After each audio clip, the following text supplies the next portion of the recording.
Over the last 50 years, there's been a running theme for sports and supercars.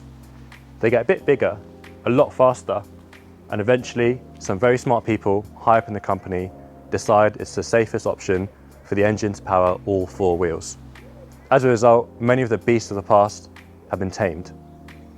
All that power is deployed with a flick of the ankle, but none of the wrist. Every now and then, however, the engineers rebel.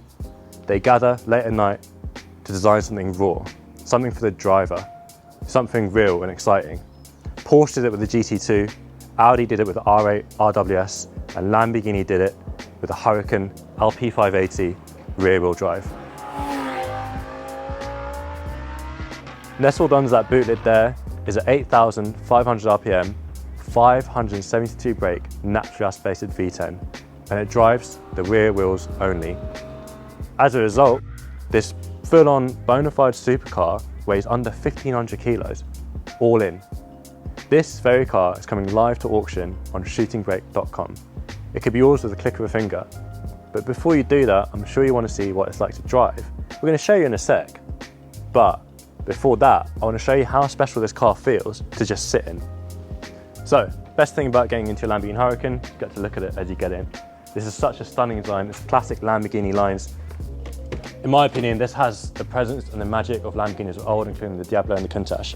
Now, it's a surprisingly easy car to get into. Look at this gorgeous Huracan sill plate. You sit low, my H point is, pretty much in line with the sill here, which is great. But even though you're sitting low, your visibility is great because this door line sweeps all the way down, which means you can see the curbs, you can see everything you need to see. You're not sitting with, surrounded by super high sills where you can't place the car on the road. We've got a windscreen that curves really far out in front of you, down to the front of the car. When I drove an Aventador, I found that very intimidating, but with this, where the nose is a little bit shorter, you can actually place the car really nice, and these A-pillars basically inform you where the turrets and top mounts are on top of the wheels. So it actually gives you a really nice sense of where the car is on the road and where you can place it. Now, the interior design on this is incredible. So we've got leather stitched dash, as you'd expect. Really nice size steering wheel, column mounted shifters, not steering mounted. We've got this flap for the start-stop, which is great. Your gears are down here, so you've got reverse, park, manual modes, and then you can just do it on the paddles whenever. You don't need to actually put it into the mode to get it into manual. You just flick a paddle. These seats, now I believe these are the comfort seats. They recline, they've got Alcantara inners and leather outers. They're not heavily bolstered, but they do hold you in really nicely. Overall, driving position in this is amazing. And we've got a rake adjustable steering wheel, and it's reach adjustable as well. So as you can see, the Lamborghini Huracan LP580-2 is a very special place to be, even at standstill. But as you're about to find out, it's even better once you hit that starter button and engage your gear. Right, got a Lamborghini LP580 Huracan rear wheel drive. Now, I'm gonna start off saying this.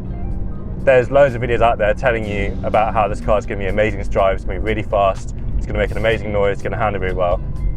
Goes without saying. But what I want to show you, or find out with you, is whether or not this car is actually usable on a UK road on a typical UK day. We've got drizzly weather here, it's overcast, we've got a tight country lane, and we're not in the north of Wales, we're not in Scotland, we're not on track. Can you still enjoy this car as if it was a Porsche 911 or something like that? Or is this something that can only really be used on autostrada or on track or on somewhere many, many miles away from where you inevitably live? Now, the rear-wheel drive is meant to be Lamborghini's take at a more usable sports car. They've backed off the spring rate to make it more road-friendly. They've changed the balance to give the front end a bit more bite. They've moved the torque curve higher up into power band, so you're rewarded more for revving the car up, and you don't get an overwhelming amount of torque low down that's going to cause the rear wheel to spin up and all that kind of stuff. We've also got less weight and we've got no power to corrupt the front steering. Now we've got a bumpy road here, we're just going to play with it, third gear, really nice pull, amazing noise. Now that steering, I'm so shocked with how much feel we have here. It loads up straight away off centre. It's not like a 911 fine, but I know implicitly how much grip I have and what the road is doing underneath me. I was not expecting that at all. I was expecting super numb, light electric steering. Instead, the calibration on this is really, really nice.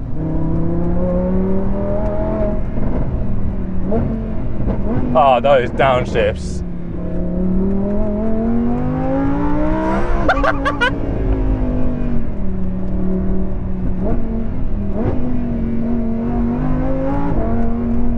This thing is stupendously good. So I'll break it down for you bit by bit. The first thing, I'm gonna actually start with the gearbox because that's the thing you notice the second you get into this car. It is so crisp and so smooth, which are the two normally opposing things. So around town, you can leave an auto and you can drive around as if it's a traditional slush box auto, which is incredible. This isn't like the single clutch gearbox in the event store. It feels super modern and it can fade into the background when you want it to. Pull these brilliant paddles, which are column mounted, not steering mounted, so you always know where they are. And the shifts are just so crisp. And those downshifts, where they rev match for you, are absolutely amazing. So let's talk about the engine. Naturally aspirated, all motor, as Americans would say, V10. It's a masterpiece. It's an absolute masterpiece. It is, the way it revs is insane. You've got power all the way through, so you don't need to wind it out, but when you do, boy does it deliver. So I'm just going to do a pull just for the sake of the video so you can enjoy this. Second gear, we've got rev match, downshifts as usual.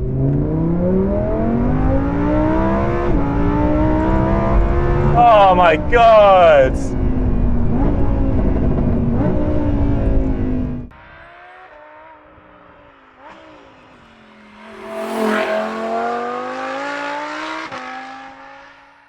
I can't believe that you can just buy this and drive it as if it's normal. This is as close as you can possibly get to a 2000s F1 car on the road, honestly. Like the combination of the steering, the handling, the way you sit kind of cap forward, is yeah, it's great.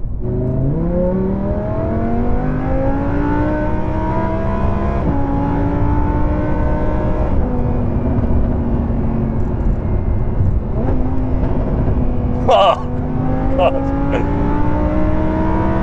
What more could you want? Oh, the steering is so confidence inspiring. It's a highlight. It's wriggling around in my hands. It's telling me about the road cambers, telling me about the grip level. It is joyous. It's a masterpiece. I can't believe you can get a modern supercar with steering this good. Right, brakes. Obviously, we've got massive monoblock caliper brakes here. Pedal feel, really good. Not too firm. I've got a lot of travel in the pedal, which I love. Super confidence inspiring. These aren't going to fade on you anytime soon. You can dig deep into a corner, get that mid-engine balance, get it rotating around you. And let's talk about that balance a bit more. So, mid-engine, rear-wheel drive, the dream driver's car layout, set up super nicely, very, very neutral.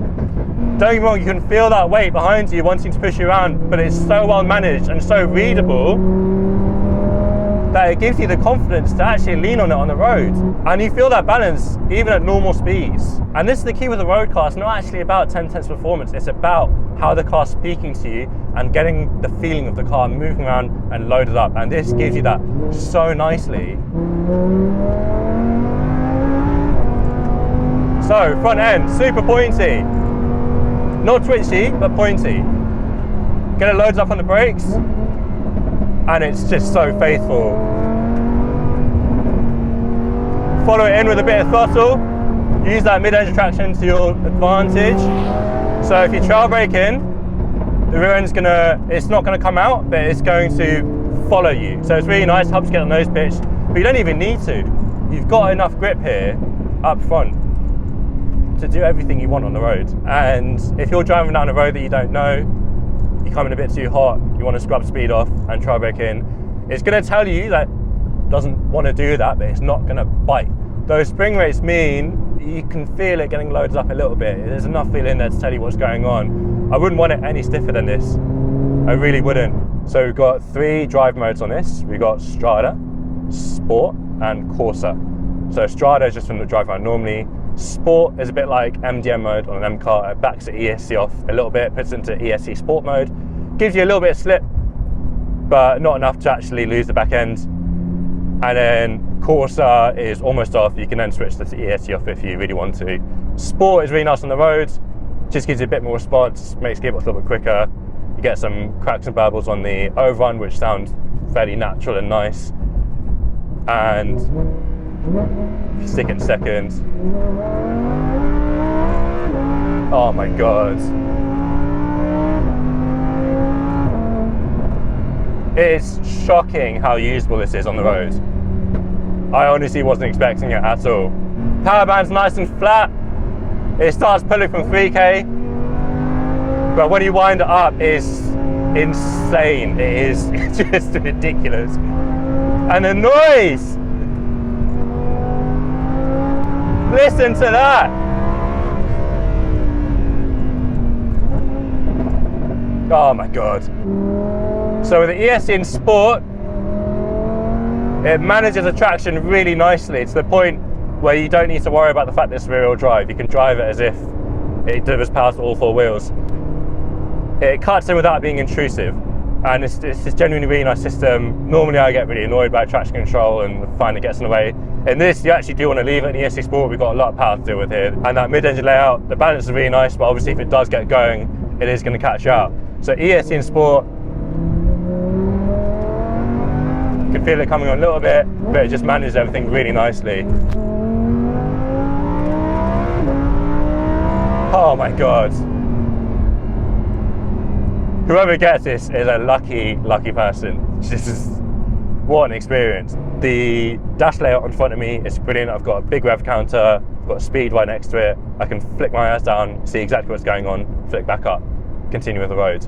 Criticisms, well, I don't love the steering wheel mounted indicators and wipers. I'm sure you get used to them after a while, but it can be a bit confusing when you're on a roundabout halfway through and you want to flick the indicator back on. You think about that a little bit.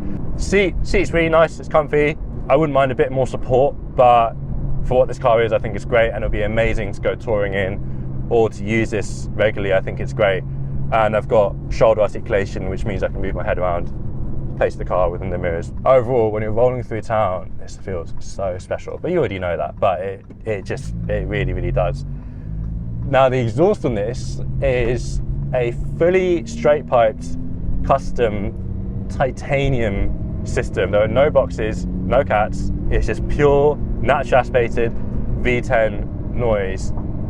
And it is ridiculous. It is so good. The cold start sounds insane. It sings away at the top end. It's got presence without being obnoxious around town. And where all of that exhaust is behind you, it's not running underneath you, it's not booming on the motorway. We've also got the Performante bumper up front and a Performante style wing on the back. Tiny's Huracan is also fully PPF'd and has a variety of tints throughout the car. Yellow headlights, a chameleon UV tint on the windscreen, and some dark smoke tints on the sides. This Huracan is ready for its next owner to put their mark on it, just as Tony has under his ownership. Honestly, if you like driving truly and genuinely, this is a supercar for you. On the road or on track, it is an absolute joy. And it's as if they set it up for a British B road, it really is.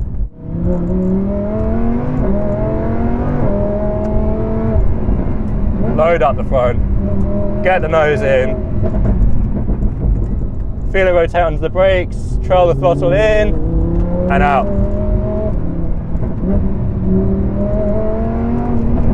What a brilliant piece of kit. Oh, and that gearbox.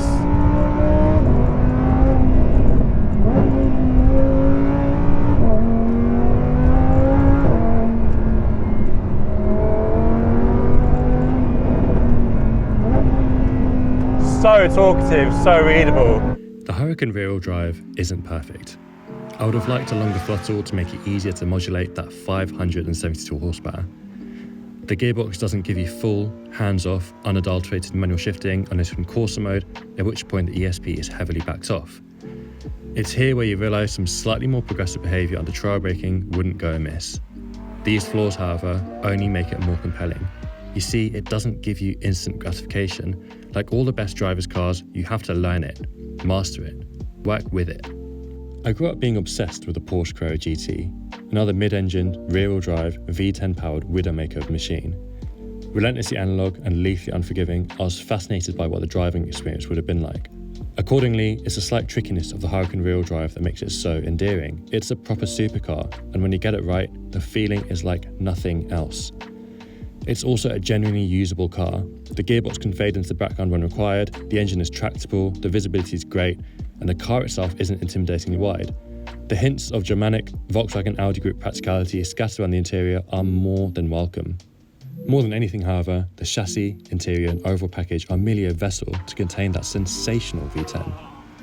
The experience of winding out to 8,500 RPM, snicking the column-mounted pedal into the next closely stacked gear and hearing all 10 cylinders sing through that titanium exhaust was life-affirming, and it will stay with me forever. So that's my conclusion. If you're looking for a supercar, a proper supercar to enjoy on the road in England on a normal day, this is the car for you. If you like the look of this Lamborghini LP580 rear-wheel drive Huracan, you can bid on it on shootingbrake.com. With over 100 detailed photos and a comprehensive description, bidders can buy in confidence knowing that the car's going to be as described in the listing. We've got some great content here at Shooting Brake about the cars that you love. Thanks for watching, and see you next time.